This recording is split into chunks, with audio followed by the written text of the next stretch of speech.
Latvijas ministru prezidentas un Lietuvas premjerministrs.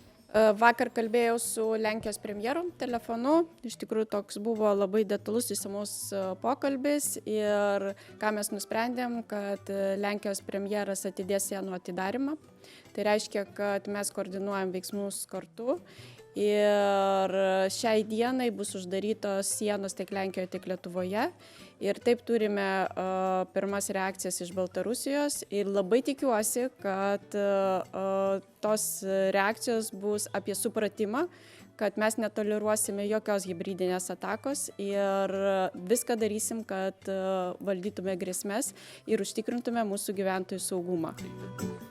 Lielāka visa kā plūsma uz mūsu.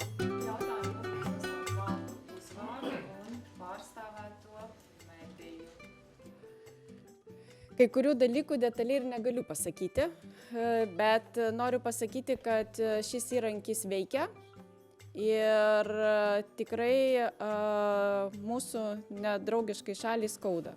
Tai mes tą suprasdami ir ėmėmės šitų veiksmų.